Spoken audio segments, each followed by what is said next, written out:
전쟁 시작한 게 50년 6월 25일이고 네. 1년 만에 어느 쪽도 일방적으로 이길 수 없다고 해서 휴전회담을 시작을 했어요. 그리고 불과 한 6개월 만에 군사분계선까지 합의를 했어요. 그럼 사실 이제 거의 게임은 끝난 건데 51년 12월에 안 끝나고 53년 7월까지 간 네. 거잖아요. 왜 그랬냐면 포로 문제가 까면 깔수록 복잡해지는 거예요. 그래서 이제 포로 문제 갖고 싸우면 싸울수록 이 전쟁이 이제 이념전이 되고 체제 간의 전쟁이었잖아요. 체제가 어느 게 우월한지를 보여주는 거니까. 조사를 한 결과를 봤더니 한 8만 명밖에 안 되는 거예요. 안 간다 그러지. 5만 명이 안 간다고 한 거예요? 핵심은 사실은 그건 또 아니에요. 이 숫자가 중요한 게 아니고 전체 포로 중에서 중국군 포로가 딱 2만 명 정도 되거든요. 이 2만 명 중에서 안 가겠다고 하는 비율이 거의 70%가 돼요. 그러니까 6,400명만 간다고 한 거예요. 아, 중국은 다시 돌아가고 싶지 않은 나라였군요. 마오쩌둥은 지금 이걸 받아들일 수 없는 거예요. 어. 52년 중반 이후부터는 중국이 사실 이제 전쟁을 계속하게 그렇죠. 하는 주요 액터거든요. 이런 숫자는 우리를 능멸하는 거야. 이대로 이러면서 끝낼 순 없어. 뭐 그런 거. 그래서 추계 공세를 준비하는 겁니다. 백마고지 그렇죠. 전투 이렇게 나오는 거죠. 전쟁을 여기서 끝내면 안 되는 상황들이 중국한테 있었던 거죠.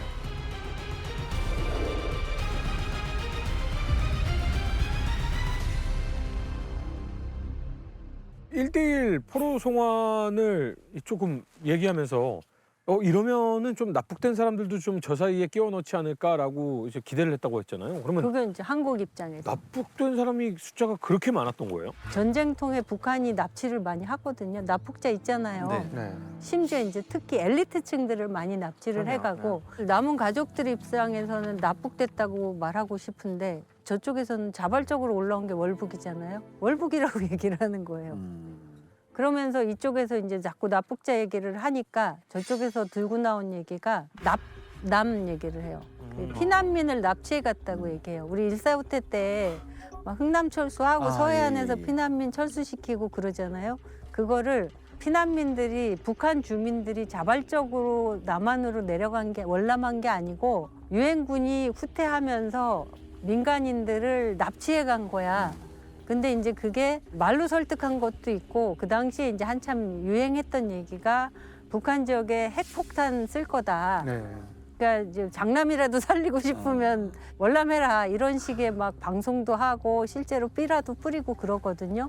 근데 그걸 저쪽에서는 남이라고 무려 50만 명이라고 얘기를 하면서 그거 내 나라라고 맞받아쳐요. 대화가 안 돼요, 이거는. 골치 아프잖아요. 네, 대화가 안 되는 근데 거죠. 이 문제에 대해서 한국 사람들은 굉장히 관심이 있는데 유엔군 입장에서는 이 얘기를 관심사를 받아들여서 의제로 삼아서 논의를 하기엔 너무 복잡한 거예요. 아니 자유 국가잖아요, 대한민국은. 그렇죠? 나는 남남되었다라는 뭐 책이나 연구 같은 것들도 있어요. 이제 그렇게 휩쓸려 갖고 월남한 사람들 중에 전쟁만 끝나거나 아니면 좀 상황이 나아지면 돌아가고 싶어 했던 사람도 많아요. 아. 서해안 있었겠죠. 도서에서도 사실은 그러니까 전쟁이 끝나고 고향이니까요. 나면 고향으로 가고 네, 싶어하는 고향으로 가고 그거예요. 네. 포로들도 마찬가지고 사실은 이게 우리가 동족 상잔의 전쟁을 겪었지만 사실은 사람들은 이 전쟁이 끝난 다음에 어떤 일이 생길지 모르니까 이 이별이 그렇게 길 거라고 생각을 그렇지. 안 한 거예요. 이게 가족들도 결국 두고. 이산가족 문제인데 그렇죠. 네. 납치 문제를 자꾸 제기하면 서로 이렇게 충돌하니까 납치라는 말을 안 쓰는 거예요. 그래서 만들어낸 신조어인데 실향사민 이렇게 표현을 하는 거예요. 그러니까 고향을 잃은 사람들. 그렇죠. 그러면서 심지어 어떤 이유로 고향을 떠났는지와는 상관없이 어쨌든 전쟁통에 고향을 떠난 사람이 전쟁이 끝나고 고향으로 돌아가겠다고 하면 보내주기로 합의를 한 거예요. 근데 저게 신기한 게 똑같이 있어요. 하나는 한국 사람들, 또 하나는 외국 국적의 사람들을 똑같은 조항으로 넣어요. 그래서 전쟁 끝나면 지원서를 받아서 서로 이렇게 교환을 하는 것까지를 협정문에 명시를 한 거죠. 그걸로 돌아간 사람들이 많이 있어요. 사실은 유엔군이 그렇게 조항을 넣은 이유는 이걸 통해서 한국 사람들이 서로 왔다 갔다 하는 걸 보장해 주려고 그런 게 아니라 한 명이라도 북한에 남아있는 외국 국적의 사람을 돌려받는 게 목적이에요. 그래서 몇 명 갔냐고 그러는데 이제 전쟁 끝난 다음에 이런 거를 신문 기퉁이에 보면 이렇게 광고를 해요. 가고 싶은 사람 지원해. 네. 실향사민 귀향 대책 협의회라는 걸 만들어요. 그 저쪽도 했다고 하는데 결론적으로 저쪽에서는 한국인 중에 돌아온 사람은 없어요. 아, 씨. 그리고 외국 국적의 사람들만 30몇 명인가가 돌아오거든요. 유엔군 사령부에서 민사사령부 있잖아요. 네. 거기서 나서서 이걸 하거든요. 그래갖고 사람들이 정말 고향에 가고 싶은 사람들이 신청을 해요. 그래갖고 이제 이 사람들이 이제 가겠다고 모여 있는데 심지어 강력한 우익 단체들이나 반공 단체들이 못 가게 하겠지. 못 가게 하거나 이제 가겠다는 사람들을 막 협박하기도 하고 이래가지고 결국은 그 우여곡절 속에도 뚫고 가시는 분들도 있고. 가는 사람들이 일부 있어요. 아. 몇십 명 정도. 근데 거기서 강력한 반대에 맞부딪혀서 못 가신 분들의 자손들은 지금 얼마나 다행이라고 생각하실까? 그렇겠죠. 그렇게 해서 해결 안 된 이 시양 3인 문제, 납북자 문제 때문에 그 임진각 부근에 가면 납북위원회에서 만든 기념관이 있어요.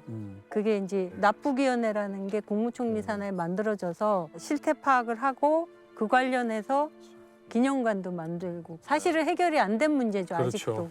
왜냐면 그게 납북이냐 아니냐가 그 이후의 가족들에게 너무나도 큰 아픔이 될 수 있기 때문에. 자, 회담이 멈춘 1952년 회담장이 멈추더라도 회담장 밖은 멈출 수가 없습니다. 회담이 멈추면 밖은 더 치열하게 변할 텐데 미국 정부, 특히 트루먼 대통령, 야 이거 지금 목에 생선가시가 아니라 제가 봤을 땐 킹크랩 집게발이 걸려 있는 느낌일 거예요. 아, 맞습니다. 지난 역사를 회고하는 저희도 답답한데 현장에서 금방 휘전될 것처럼 얘기하더니 계속 어깃장 놓고 생각지도 못했던 문제가 터져 나오니까 트루먼도 진짜 정말 속이 터지는 겁니다. 그러면서 사실 트루먼이 이때 진짜 극단적인 방법을 써볼까라는 마음의 고뇌가 있었습니다. 그래요? 극단적인 거. 뭐가 있겠습니까? 미국이 쓸 수 있는 가장 강력한 카드. 핵? 핵무기죠. 네. 1952년 1월 27일 자기 책상에 메모지로 쫙 7장에 걸쳐갖고 야, 이렇게 오면 어떨까라고 남긴 메모가 있는데 진짜 저 메모에서 트루먼은 정말 그 인간적인 고뇌를 갖다가 어마어마하게 토로합니다. 제가 그 대목 일부를 갖다가 좀 인용해 보도록 하겠습니다. 우리 자유세계는 그동안 충분히 오랫동안 저들에게 시달려왔다. 도대체 우리가 베를린부터 여기까지 계속 많은 걸 양보했지만은 쟤들이 진정으로 평화를 원하는 게 뭐가 있냐 지금. 우린 계속 속아왔다. 이제 이 상황을 끝내기 위해서는 그 배후에 있는 스탈린, 모스크바의 최후 통첩을 날리는 게 어떨까? 너네가 책임지고 이 문제 해결해라. 그렇지 않으면은 우리가 본보기를 보여주기 위해서 중국을 우리 한반도부터 인도차이나까지 해군으로 다 봉쇄해버리고 그리고 우리가 가진 모든 수단을 동원해서 일단 만주에 있는 모든 중공군의 군사기지부터 싹 쓸어버리자. 그러고 만약에 이래도 움직이지 않으면은 그 외에 다른 항구, 주요 도시들 하나하나 다 짓밟아주겠다. 도쿄 대공습처럼 그런 느낌으로. 네, 그 수단이 뭐겠습니까? 당연히 핵무기다 이건 암시하는 거예요. 그러니 소련, 너네 중국 놈들을 책임지고 한반도에서 나가게 하라. 그렇지 않으면 너네도 살아남을지 멸망할지 정해야 될 순간이 올 것이다. 와 이거 자기가 이걸 그러니까 잡히려고 근데- 적은 거예요? 메모에서 끝난 거죠, 근데. 그렇죠. 와 이걸 춘계공세 끝나고 중공군이 깜짝 놀라서 막 허둥지둥 도망가고 이렇게 하면서 회담 얘기하고 야 이제 우리 잠시 쉬자라고 할 때 이때 트루먼이 이 정도의 3분의 1만 되는 강경한 그러니까 노선을 내 말이 그러니까 가졌어도 이거보다 한 톤 다운이 한 절반만 돼서도 이렇게 뭔가를 너무 아쉽다. 어필했었으면 네, 그러니까 트루먼은 굉장히 자제력을 발휘한 정치가입니다. 그래서 그래도 다시 생각해 보니 내가 이랬다간 참 곤란하겠다 싶어갖고 다시 뭐 메모지를 책상 속에 넣어놓긴 했지만은 단순히 이게 고뇌만 한 건 아니었고요. 그래요? 네, 조금 더 구체적인 준비들이 이루어지곤 있었습니다. 사실 1950년 7월 한반도에서 전쟁이 터진 직후에 일단 전략공군사령부에게 유사실 대비해서 핵무기 신형 원자폭탄 마크4가 마크 이제 4. 등장을 했어요. 그래서 일단 마크4를 실은 이 B-29를 갖다가 괌에 전진 배치해라라는 명령을 내렸었습니다. 다만 이때는 원자폭탄을 다 보낸 게 아니라 역시 케이스만 케이스만. 가장 중요한 그 안에 필요한 핵분열 물질 플루토늄은 빼고 이게 당시에 미국에서는 이 원자폭탄이 굉장히 중요한 전략 무기이기 때문에 관리를 갖다가 분리하고 있어요. 관리 주체를. 군부는 겉에 폭탄 케이스까지만 갖고 있습니다.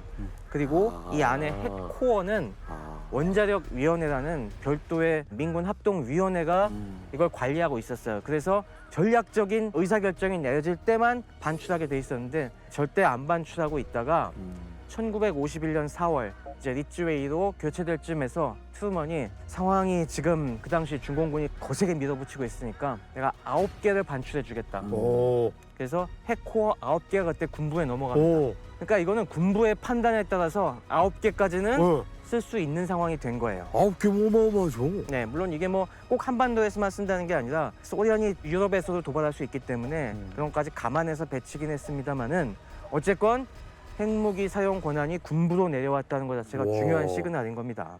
그래서 그 당시 1951년에 미 전략공군사령부에서 꽤 심각한 준비를 해요. 그래서 알려진 게 허드슨하버 작전이라는 게 있었어요. 네. 그동안 군축 때문에 훈련을 제대로 받아본 공군도 부족했으니까 유사시에 만약에 한반도에 핵폭격 명령이 떨어지면은 언제든지 폭격을 할 수 있게 모의 훈련을 해봐야겠다. 그래서 오키나와에 있는 B-29 기지에서 직접 북한의 주요 거점에 날아가서 모의 폭탄을 떨어뜨려보는 이 훈련을 실시해요. 와. 9월 달부터 10월 15일까지 여러 차례 해갖고 51년 춘계공세처럼 중공군이 야전군급 인해전술 밀어붙여갖고 다시 서울 뺏기고 하는 상황. 물론 준비를 철저히 해놨지만 만약에 그런 상황이 벌어지면은 그때는 전술적으로 핵폭탄을 쓰자라는 비상계획에 있었습니다. 무시무시한 상황이 올 수도 있었네요. 진짜. 네. 아찔합니다. 그 당시 또 미국 내에서 뜨거운 감자가 된 문제가 바로 수소폭탄 개발 문제였어요. 네. 원자폭탄 이후에 수소폭탄까지 이 개발해야 되나? 우리 뭐 영화에서도 잘 아시겠지만 오펜하이머 같은 사람들은 그거에 대해서 아, 수소폭탄은 이건 너무 나간 거다. 안 되겠다 하지만은 트루먼은 이때 수소폭탄 밀고 나가. 이거는 우리가 가져야 된다라고 해갖고 결국에 1952년 11월 1일에 세계 최초의 수소폭탄 실험이 성공하게 되죠. 자, 그런데 아찔한 상황이 공산 진영에도 발생을 하는 게 52년 11월에 대선에서 트루먼이 물러나고 아이젠하워가 당선이 됐습니다. 네. 아이젠하워 하면 또 이제 현역 군인 출신이니까 아무래도 좀 좀 더 강한 대통령 아닐까? 이런 그렇죠. 걱정이 됐을 것 같아요. 이전 직책이 나토군 사령관이잖아요. 응. 어떻게 보면 2차 대전의 영웅이기도 하지만 미국의 냉전 어떤 정책을 가서 군사 지휘관으로서 직접 경험했던 강경한 입장이라는 이미지가 있었기 때문에 뭔가 달라질 것 같다는 생각이 들기도 합니다. 근데 이게 되게 역사적인 사건인 게 민주당이 거의 20년 동안 집권을 했어요. 루즈벨트 때부터. 그러니까 이때 어떻게 보면 이제 공화당으로 바뀐 거예요. 왜 이렇게 바뀌었을까라는 이유 중 하나도 사실 이 한국전쟁, 6.25 전쟁의 장기화가 있습니다. 그러니까 트루먼은 이미 메가더 해임하셨던 시절부터 본인은 대선 포기하겠다. 약간 그런 생각을 했었고, 근데 그럼에도 불구하고 어떻게든 민주당이 다시 잡을 수 있도록 하려고 했는데 조기에 종결을 못 시키면서 지지가 떨어지는 게 어떻게 보면 이제 민주당 자체에 타격이 온 거잖아요. 근데 그런 상황에서 이제 아이젠하워가 집권을 했는데 아이젠하워 같은 경우도 공약의 가장 넘버원이 한국전쟁, 6.25 전쟁 조기 종결입니다. 그리고 이 사람한테는 딜레마가 있어요. 사람들이 전쟁을 싫어하지만 빨리 끝내고 싶지만 동시에 우리가 우위에 선 상태에서 끝내야 되는 약간 그런 어려움이 분명히 있었다라는 부분이죠. 그래서 아이젠하워가 당선자 시절부터 뭔가 나는 여기서 적극적으로 끝낼 수 있다는 걸 어필하기 시작합니다. 그게 뭐냐면 바로 한국을 방문했어요. 가장 먼저 했던 게 미국의 전방 부대들을 방문을 하면서 병사들하고 악수를 하고 지휘관으로서의 모습을 보임으로써 미국인들에게 아, 저 사람은 행동하는 사람이구나. 이게 단순히 어떻게 보면 미국인들에게만 어필한 게 아니라 공산 진영에도 보여준 거예요. 나는 말로만 하는 사람이 아니다. 실제로 이제 대통령 되면서 했던 이야기들이 뭐냐면 전술 핵무기 충분히 쓸 수 있다. 어떻게 보면 이제 공산 측에 계속 핵 압박 정책을 펼치기 시작을 하는 겁니다. 그래서 이게 가장 대표적인 사례가 뭐냐면 대통령 된 지 2주 뒤에 대만을 방어하고 있었던, 원래는 이제 방어하기에 갔던 거죠. 칠함대를 빼버려요. 근데 이게 대만을 우리가 더 이상 방어하지 않겠다는 의미가 아니라 그동안 칠함대가 어떻게 보면 장제스 군대를, 국민당 군대를 중국 본토로 못 가게 막았다라는 거예요. 근데 그걸 빼므로써 이제 장제스의 족쇄를 풀어줬다. 그럼 이거 누구를 압박하기 위한 겁니까? 중국. 네, 중국을 압박하기 위한 하나의 수단인 거죠. 그리고 동시에 이제 당시에 유엔군 사령관 클라크 같은 경우는 개성이 저렇게 문제니까 우리가 공격하고 싶습니다. 이런 이야기 계속 어필을 하잖아요. 근데 이때 처음으로 미 워싱턴에서 해도 좋다라는 이야기를 해요. 오. 단 공산군이 한 개 사단 이상으로 공격해올 경우에. 근데 이제 그런 일은 없었거든요. 중국 측 기록에 의하면은 그 당시에 아이젠하워가 뭘로 유명해졌습니까? 노르망디 상륙작전으로 유명해졌잖아요. 툭 치고 들어올 수도 있겠다. 그래서 이 당시에 중공군의 변화가 뭐냐면은 부대 배치를 대대적으로 변화시킵니다. 상륙작전에 대비하는. 네, 상륙작전에 방비 부대를 대폭 강화해요. 그래서 1953년 초에 이르면은 한반도에 들어와 있는 중공군이 135만 명으로 증가합니다. 1군, 16군, 21군, 54군, 4개군을 진입을 시켜갖고 이 한반도 내에 무려 19개나 들어와 있었어요. 그 정도로 당시에 중국이 야 설마 그럴까라고 하면서도 아이젠하워는 몰라라고 해서 나름의 대비는 하고 있었다는 거. 재미있는 거는 이런 아이젠하워의 강경책을 이들로 하여금 휴전장에 빨리 나와가지고 휴전을 하겠다라는 걸로 영향을 끼치지는 않았다는 거죠. 그렇죠. 네. 이런 군사적인 대비는 했지만 여전히 중국은 계속 전쟁을 끌고 가려는 생각은 변함이 없었다라는 부분입니다. 53년 3월 지리하던 상황에서 엄청난 사건이 일어납니다. 스탈린 사망이요. 이게 그렇습니다. 크죠. 네. 이제까지 전쟁의 모든 걸 뒤에서 결국에 조종하고 있던 그 최종 보스 스탈린이 급서하는 네. 이런 일이 벌어지고 맙니다. 그냥 본인이 그냥 갔어요. 아니, 사실 독재자의 사망은 항상 드라마틱한 예가 있는데 스탈린의 사망도 예외는 아닌 것 같습니다. 사실 뭐 스탈린도 건강을 이렇게 챙기는 사람은 아니었기 때문에 2차 세계대전 때부터 건강이 안 좋긴 했어요. 워낙 뭐 그때도 이 독일한테 거의 질 뻔하면서 마음고생도 많이 하고 그리고 워낙 생활 습관도 뭐 꼴초 엄청나게 담배 많이 펴대고 오두칼을 또. 올빼미형 인간이었습니다. 그래서 심장마비 몇 번 왔습니다. 약하게. 그래갖고 그때도 좀 스탈린 동지 좀 건강 좀 챙기십시오라고 했는데 뭐 독재자가 그런 말 듣나요? 뭐 어떻게 뭐 버티나 싶었는데 이 1953년 2월 28일 2월의 마지막 날 드디어 일이 터집니다. 이 당시에 스탈린은 모스크바 크렘린에 있었던 건 아니고 다차 별장에 가 있었어요. 측근들이랑 정치인들이랑 밤새 놀면서 이제 유흥과 음주를 즐겼습니다. 새벽 4시에야 스탈린이 침실에 들어갔는데 경호원들한테 들어가면서 내가 너무 많이 놀았으니까 내가 무슨 얘기하기 전에는 절대 내 단잠 깨우지 마라 라고 하고서 들어갔다고 해요. 깨우면 죽을 수 있으니까 못 깨우지. 그렇죠. 경호원들 네 알겠습니다.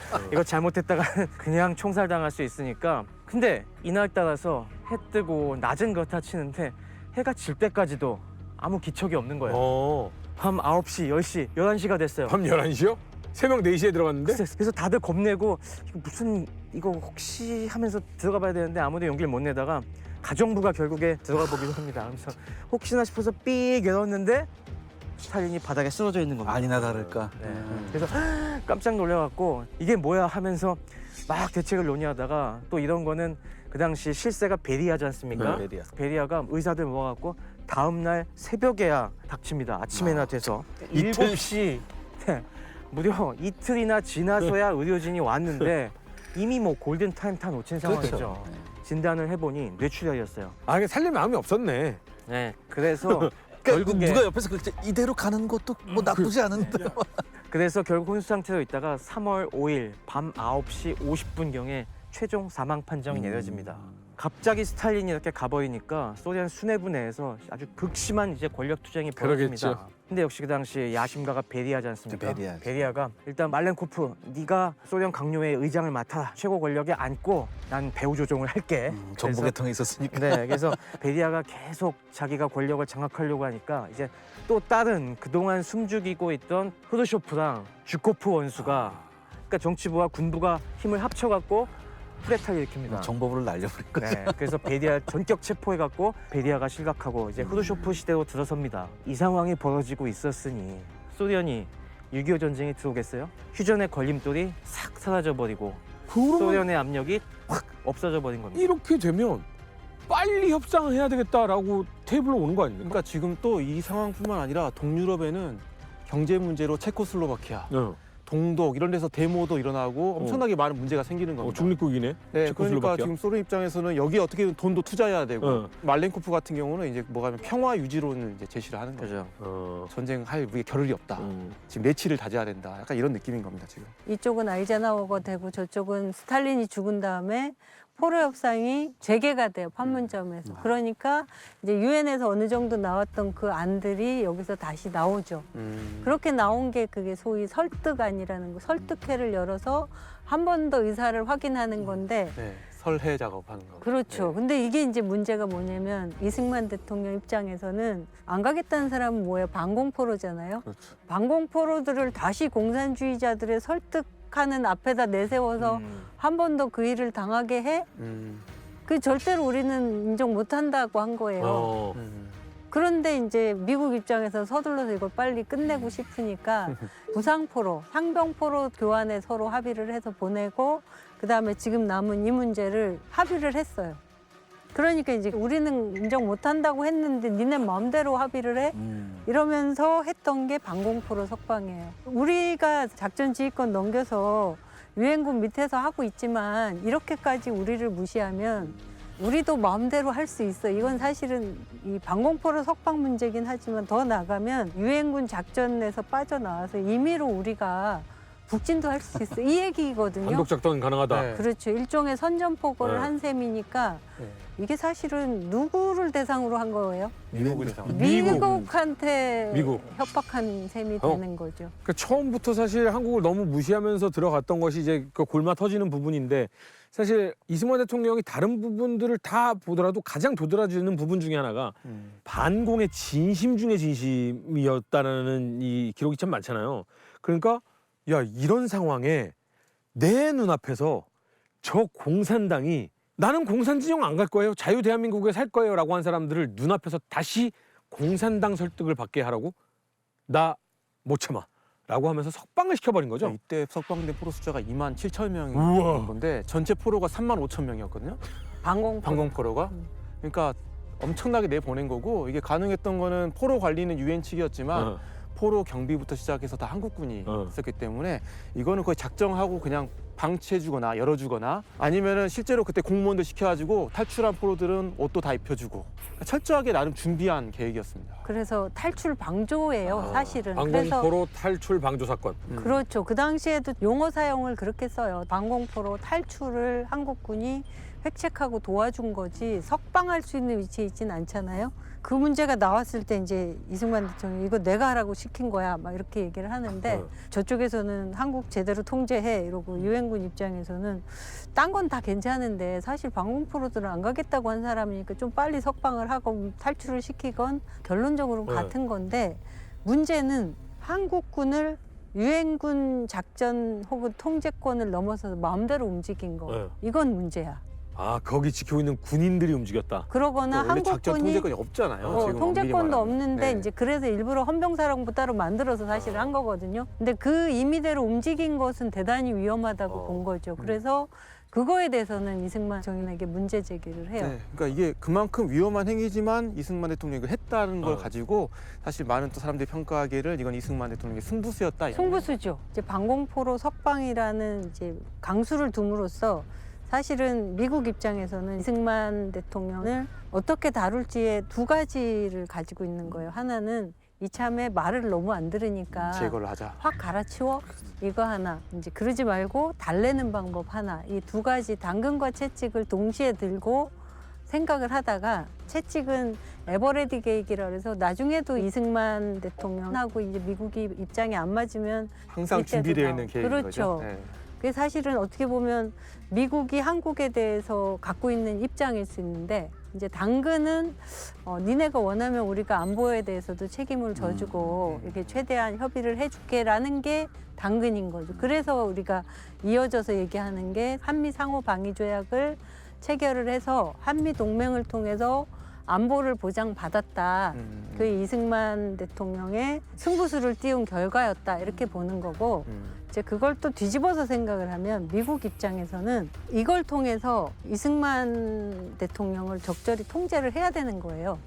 그러니까 단순히 안보를 보장만 해주는 게 아니고 늘 말씀하셨든지 모든 나라가 움직이는 건 자기의 국익을 위해서 움직이니까 미국 입장에서는 이 전쟁에 한국군화를 하잖아요. 그 한국군을 60만 대군으로 키웠는데 이 군대를 한국 정부가 마음대로 북진에 쓰거나 이러면 안 되잖아요. 그 통제력을 확보하는 것도 엄청 중요했던 거예요. 그러니까 상호 방위 조약을 체결을 해서 안보를 책임져 주는 것도 있지만 이건 책임져 주는 문제가 아니라 이걸 통해서 미국은 극동 지역에서의 자기들의 전략을 한국군을 통해서 확보하는 것도 있는 거죠. 그러면서 한국군에 대한 통제력을 확보하는 게 제일 중요해요. 그거를 이제 한미 상호 방위 조약과 이어지는 합의 의사록을 통해서 합의를 하는 거죠. 결국은 그것이 발단이 됐던 건 나 자꾸 이런 말 안 들어. 그 방공포로 석방. 그렇죠. 그랬더니 우리 끝까지 같이 가자. 지켜준다고 약속할 테니 너희도 우리 말 실제로 끝까지 같이 간다면서 잘 듣자고 약속해. 서로 그렇게 약속하면 지켜주고 믿고 하자. 이렇게 됐다라는 약속을 통해서 서로 간에 동맹이 돼서 같이 가기로 정해진 거군요. 그렇죠. 그래서 처음에는 한미 상호 방위 조약 체결해 줄게까지만 합의를 한 거예요. 그렇게 하고 정전협정 체결을 했는데 실제로 그게 발효가 되는 건 한 1년 후예요. 한미 의사로. 그거의 핵심이 이제 작전 통제권을 전쟁이 끝난 다음에도 유엔군 사령관, 미군 사령관에 계속 둔다는 거에 이렇게 합의문에 넣고 나서야 이게 발효가 됐다는 얘기예요. 그렇죠. 이제 한미 동맹이 이제 시작이 되는 거죠. 네. 그렇죠. 네. 그러니까 한미 동맹의 핵심은 일방적인 게 아니고 쌍방이라는 거예요. 어. 서로가 도움이 되고 필요하니까 그렇죠. 하는 거지 그럼요. 우리에게만 일방적으로 그럼요. 유리한 건 아니다. 네. 저희가 6.25 전쟁을 다루면서도 느끼고 음. 지금 전 세계에서 벌어지고 있는 전쟁들, 러시아 우크라이나 전쟁도 마찬가지고 중동에서 벌어지고 있는 것도 마찬가지지만 한쪽에만 도움이 되잖아요. 도움 안 주고 나갑니다. 네. 그렇죠. 떠납니다. 그렇죠. 양쪽이 도움이 될 때만 함께하는 겁니다. 그렇죠. 그러니까 어떻게 보면 한미 관계 자체는 불평등하고 비대칭적일 수 있습니다. 미국이 훨씬 세고 우리는 맞아요. 따라가야 되는 입장이니까. 네.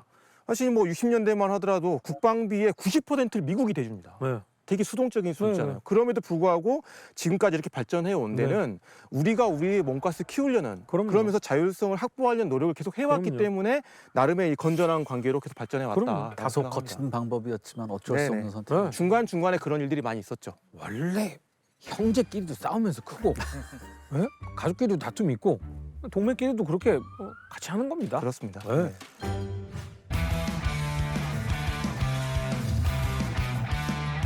이승만 대통령의 포로 석방에 가장 당황했던 사람이 바로 마오쩌둥이고 중국이었습니다. 특히 마오쩌둥은 너무나 화가 났는데요. 원래 중국은 이제 스탈린이 3월 달에 죽고 나서부터 휴전이지만 뭔가 승리로 전쟁을 마무리 짓고 싶은 생각이 강했습니다.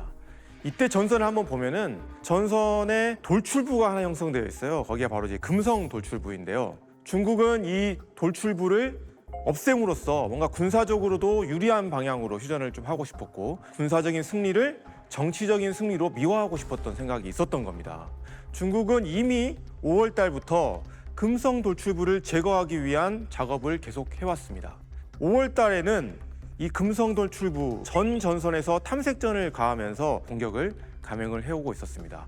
그러다가 6월 달에는 금성 돌출부의 우견부 쪽으로 집중적으로 공격을 해오면서 여기를 지키고 있던 한국군 2군단이 무너지는 상황이 발생을 했습니다.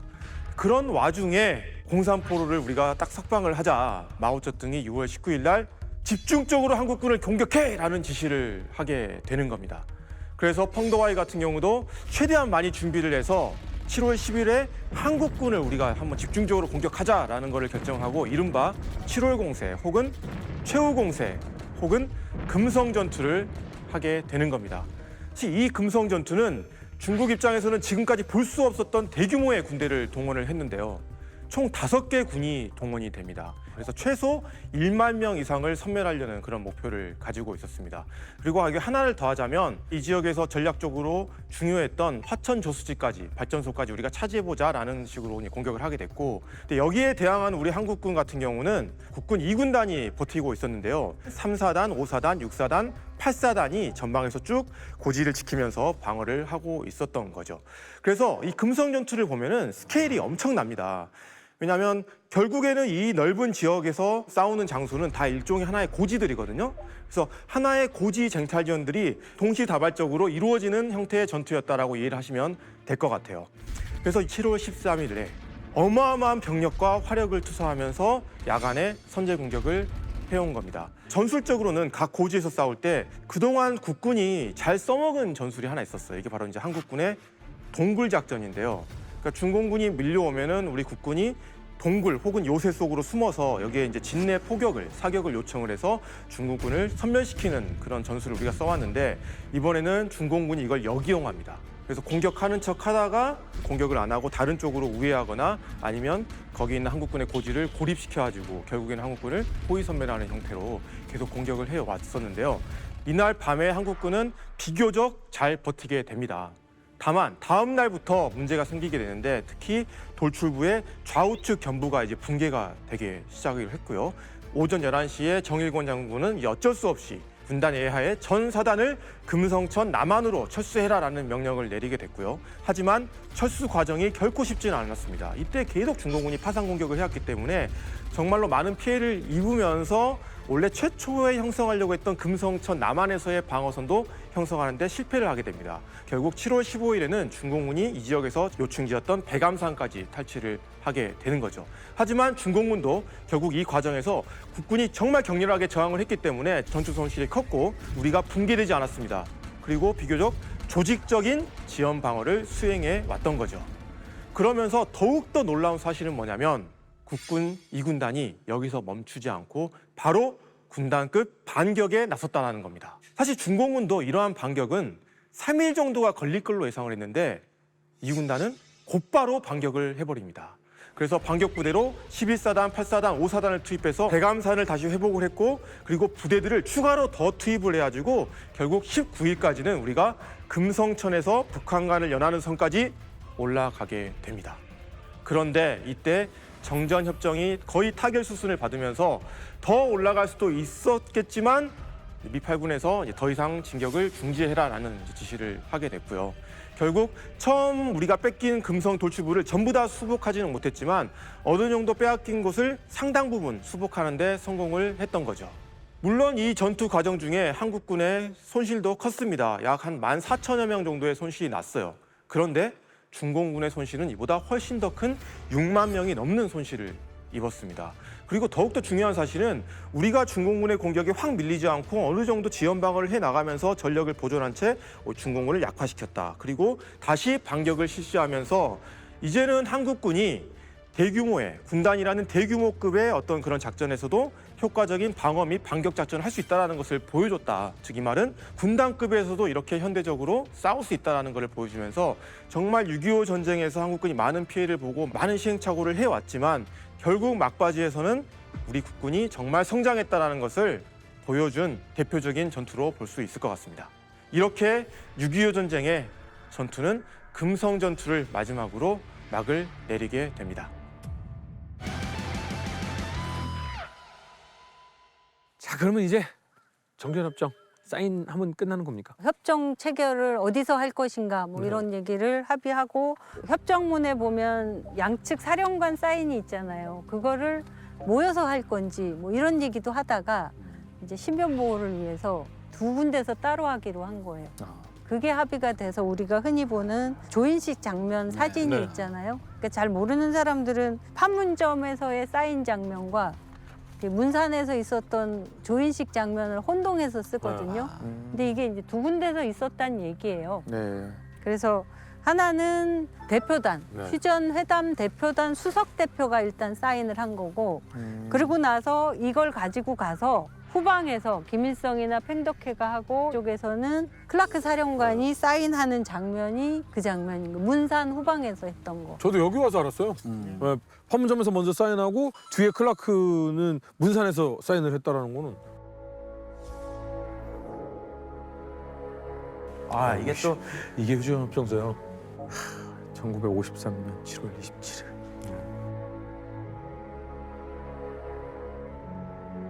이게 굉장히 의미 있는 책상인 것이 이게 바로 배경에 있는 정전협정 서명할 때 놓여있던 테이블 중에 하나를 여기다 남겨놓은 것이고 여기 휴전협정문은 사본으로 있는 것이고 그래서 여기 손대지 말라고 이렇게 써져 있는 거야. 그래 손대면 안 돼.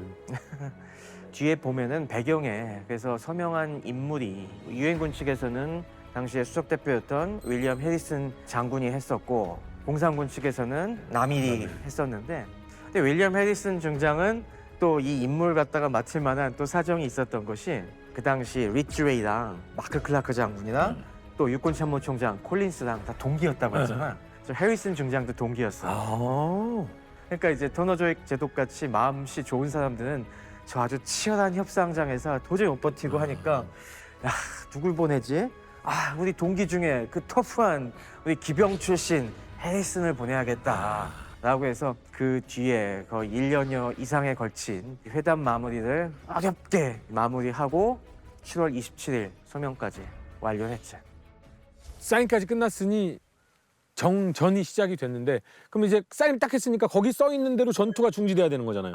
언제로 딱 정해진 거예요? 판문점에서 오전 10시에 협정 사인이 이루어지고 시간 써있는 부분에 22시에 지금으로부터 12시간 뒤인 아. 22시에 모든 전선에서 이 휴전 협정의 효력이 발효된다 명시해 놓죠. 7월 27일 오후 10시. 네. 그렇죠. 그래서 실제로 10시에 서명을 했지만 전선에서 전쟁은 여전히 계속돼서 사람들이 이제 그 시간에도 그렇게 피터지게 싸웠다고 알고 그거는 있죠. 직접적인 전투 행위 자체는 거의 없었고요. 뭐 폭격 정도 그냥- 조금 있어 산발적인. 그 12시간 동안도 포화 소리가 들렸던 거구나. 증언들에 보면은 일부 지휘관들이 그래도 좀 의욕이 앞선 지휘관들의 일부 일탈이 있었다고는 하는데 그래도 대부분의 전선에서는 비교적 평온하게 마무리가 됐습니다.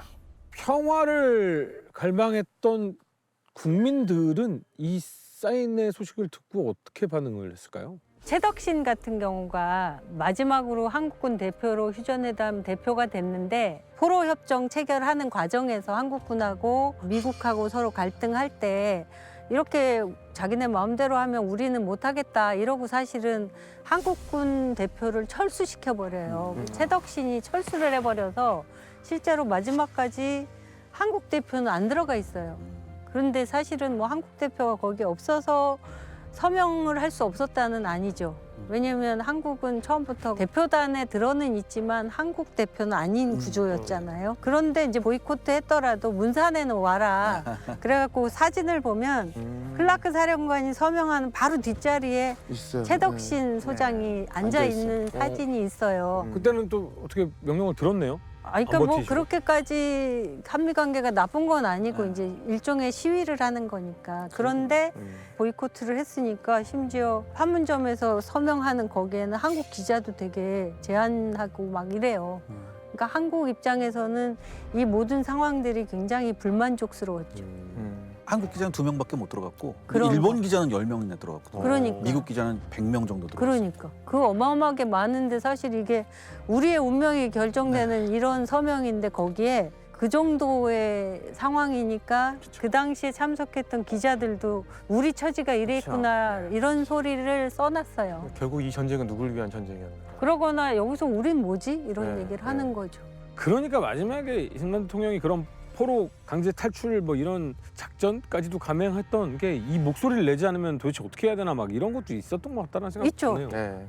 당시 조인식을 본 우리 한국 기자가 2분이래요. 당시 조선일보의 최병호 기자하고 서울신문의 정성관 기자님인데 네. 당시 이렇게 회고를 하세요. 100일몽과 같은 11분간의 휴전협정 조약식이 모든 것이 상징적이었다. 11분. 학교 강당 크기만한 조인식장에 할당돼 한국인 기자석이 오직 2개였다. 아, 회담 대표들이 2년간 1000시간이나 협상을 했는데 결국에는 10일 만에 휙휙휙휙 서로 사인을 하고 뒤도 돌아보지도 않고 서로 확 나가버렸다. 그게 끝이다. 그다음에 또 이런 얘기도 합니다. 휴전회담에 한국을 공적으로 대표하는 군 장교는 단 한 사람도 볼 수 없었다. 이래하여 한국에면 또 한 번 한국인의 참여 없이 결정이 되어버렸다. 이렇게 얘기합니다. 그게 어떻게 보면 당시 한국 사람들의 생각을 반영한 이게 글이라고 전체의 볼 수 생각이었겠죠, 있어요. 진짜. 예. 그러니까 저도 막 되게 놀란 게 네. 휴전 반대 운동을 하잖아요. 이게 단순히 동원된 게 아니라 막 여기서 울면서 이렇게 하는 걸 보면은 진짜 이런 마음들이 다 투영이 되어 있는 것 같아요. 그렇죠. 네. 그렇다고 막 전쟁을 계속하자는 아니지만 그렇죠. 네. 너무 뭐랄까. 억울한 거죠. 네. 그렇죠. 너무 그 억울한 우리의 거죠. 운명을 네. 우리가 결정할 수 없다는 거에 대한 울분. 자, 정전 협정에서 마지막 짚어볼 숙제 5번째 의제 한반도 평화를 위해 각 국가 정부에 건의를 한다. 네. 협정을 했었잖아요. 평화협정. 그러니까 네. 이 문제가 사실은 이제 의제 중에서 이게 군사냐 정치냐 이거 갖고 논란을 벌이다가 한반도 문제가 이게 기본적으로 분단해서 출발을 한 그렇죠. 거니까 감시하고 이것도 좋지만 다 떠나서 근본적인 해결은 한반도 문제의 평화적 해결과 외국군 철수 아니냐 이래갖고 이 의제를 가지고 전쟁 끝난 다음에 3개월 내에 정치회담을 열어서 얘기를 하기로 하자가 아니라 하자고 건의하자 이렇게 됐잖아요. 그래가지고 이제 실제로 협정 체결하고 3개월이 돼가는데 진척이 없어요. 그러니까 바로 이제 그 3개월 하루 남겨놓고 양쪽에서 또 합의하에 판문점에서 예비회담을 해요. 근데 예비회담에서 이게 다 결렬이 돼요. 서로 이렇게 합의가 안 되죠. 그러다 보니까 이게 어떻게든 해결은 해야 되고 그 이후에 이제 인도차이나 문제도 얘기하기로 한 제네바 회담이 있었어요. 거기서 한국 문제를 다루자 이렇게 합의가 돼서 실제로 54년 4월부터 6월까지 꽤 긴 시간 동안 한국 문제를 다룬 게 우리가 제네바 정치회담이라고 하는 거예요. 그러니까 이게 규정으로 보면 휴전협정문에 있는 제5의제의 합의에 따라서 했던 최초이자 최후의 한반도 문제에 대한 국제회의고 정치회담인 거죠. 네. 그러면 이제 여기서 통일 방안을 양쪽에서 내세우고 외국군 철수 얘기도 했지만 외국군 철수 문제에 대해서는 합의가 안 되고 통일 방안은 이쪽 저쪽 서로 얘기가 다르고 막 논의를 하다가 한반도 문제를 유엔으로 넘겨버려요. 그 이후에 이제 한반도 문제 유엔에서 정례적으로 계속 다루는 문제가 된 거죠. 한편에서는 한미 군사동맹. 저쪽에서는 북한하고 중국하고의 군사동맹도 맺어지거든요. 이런 식의 정치회담도 열지만 결과적으로는 유엔으로 넘기면서 어찌 보면 강대국들은 한반도의 분단을 안정적으로 관리하는 걸 선택한 게 아닐까? 실제로 그 이후에 70년 동안 그렇게 돼 왔고. 현실이 됐죠. 그렇죠. 6.25 전쟁을 하면서 참 너무나도 속상하거나 갑갑한 얘기도 있었는데 선생님이 오시면 속 시원하게 정전 협상에 대해서 풀어주실 줄 알았는데 끝나고 나니까 더 답답하네. 정말이 그렇죠. 뭐속 시원한 전쟁이 아니잖아요. 이게. 그렇죠. 예. 과제를 남긴 전쟁이죠. 자, 정전 회담과 협정에 대한 얘기까지 제가 들어봤는데 김보영 선생님 덕에 정말 몰랐던 사실도 너무너무 많이 알게 되고 정전 협정에 대해서 저희 역전다방만큼 아마 이렇게 디테일하게 얘기한 곳이 있었을까요? 없었을 겁니다. 다시 한번 정보 주신 거에 대해서 너무너무 감사드립니다. 감사합니다. 감사합니다. 선생님은 역전다방 이렇게 나오셨는데 어떠셨어요? 생각보다 사람들이 휴전 문제나 전쟁의 중요한 부분이었던 휴전 협정에 대해서도 잘 모르는 경우가 많아요. 근데 이거를 여기서 조금 더 구체적으로 이야기할 수 있어서 네. 저는 굉장히 뜻깊은 자리였습니다. 근데 저희가 이 네. 역전다방을 하면서 역사에서 가장 중요한 건 우리 후손들에게 현명함을 전달해 주는 거잖아요. 그렇죠. 어떻게 해야 우리가 이 정전 협상 테이블에 우리가 좀 앉을 수 있었을까요? 뭐 역사의 가정은 없는데 제가 이 풀을 좀 좋아합니다. 생각보다 우리가 어떻게 할 수 있는 구조는 아니었던 것 같아요. 제가 네. 보니까 아무래도 너무 힘이 없었어요. 모든 게 다 불가항력이었던 거죠. 그렇죠. 우리는 너무 약했고 힘도 없고 2차 대전 이후에 미국이 세계 최강이었잖아요. 그러니까 한국을 많이 배려하지는 않았다. 근데 문제는 이제 그때가 아니라 그 이후 그리고 무려 70년이 지났으면 관계는 계속 변하는 거니까 우리가 우리를 조금 더 객관적으로 보면서 우리가 할 수 있는 역할을 해야 된다. 자기 운명의 주체는 자기여야 된다 이런 거죠. 그렇죠. 아, 굉장히 소중한 말씀입니다. 네, 네. 원치 않는 시작이었고요. 원치 않는 진행을 거쳐서 원치 않는 결말까지 맞이하게 됐던 6.25 전쟁이 아니었나라는 생각이 드는데 가장 가슴을 아리게 했던 건 우리가 협상을 하기에 우리는 너무 약했다. 하지만 지금의 대한민국은 그리 약하지 않습니다. 네. 현명한 동맹들과 함께 안정적인 나라를 만들어가는 것이 그것이 가장 좋은 길이 아닐까라는 생각이 듭니다. 6.25 전쟁은 여기서 마무리를 하고요. 다음번엔 조금 더 여러분들께 의미 있고 재미있는 주제가 무엇일지 열심히 찾아서 인사를 드리도록 하겠습니다. 네 분 수고 많으셨고요. 여기서 시청자분께 인사드리겠습니다. 수고 많으셨습니다.